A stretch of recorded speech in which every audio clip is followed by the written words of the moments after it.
Hi everyone, we are continuing to look at spirituality, and today we are going to be focusing on Luke chapter 13 verses 10 to 17, and we'll be reading it from the Message.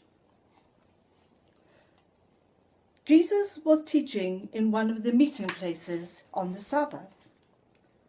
There was a woman present, so twisted and bent over with arthritis that she couldn't even look up. She had been inflicted with this for 18 years. When Jesus saw her, he called her over. "Woman, you're free." He laid hands on her, and suddenly she was standing straight and tall, giving glory to God. The meeting place president, furious because Jesus had healed on the Sabbath, said to the congregation, 6 days have been defined as work days.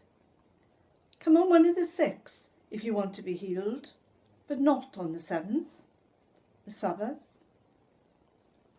But Jesus shot back, "You frauds.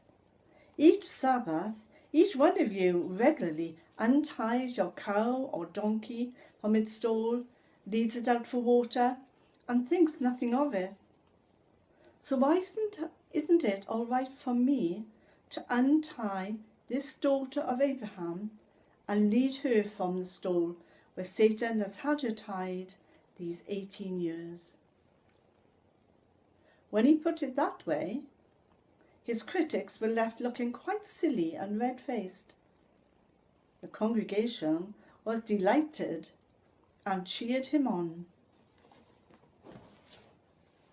When we listen to passages in the Bible, we can very often read them in the light of what we know nowadays and in what culture we are living in. When we read this passage, we think, well, it's a good thing, isn't it, that this woman, this lady, has been healed? We wouldn't bat an eyelid if on a Sunday people were praying for healing for someone, would we? Before this virus, we were used to offering prayer for healing and for anything else after the 10:30 service on a Sunday morning. And healing did take place sometimes, often very quietly, but sometimes more openly. And I can't actually think of anyone in the ministry or in the congregation who would have objected to that healing on a Sunday. But in Jesus' day, it was a bit different.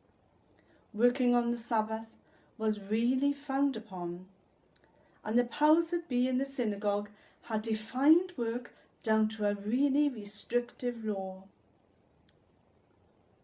When I was young, we lived next door to 3 lovely maiden sisters, and they went to chapel very regularly. They never worked on a Sunday. In fact, they didn't even cook on a Sunday, but had cold food they had prepared the day before. That was their way of keeping the Sabbath holy. In Jesus' day, the Sabbath was really important. It was a gift from God, full of spiritual meaning, but weighed down with restrictions. So the rulers of the synagogue were indignant that Jesus had healed a lady on the Sabbath. And instead of thinking, as we might do nowadays, that it would be a very appropriate day for healing, they thought it was most inappropriate.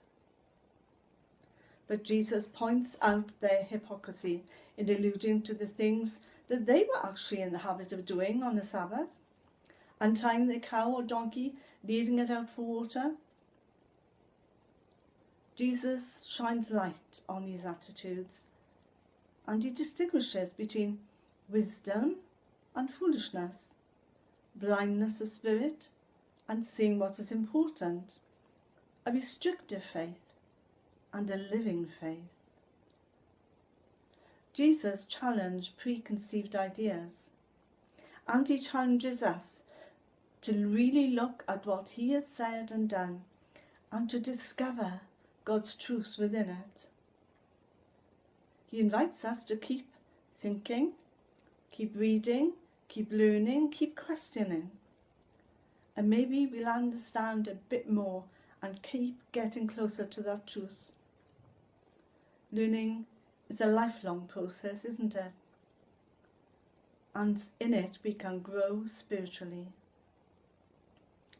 And as for that lady who was crippled, with arthritis maybe, when she stood up straight and tall, the first person she would have seen was Jesus.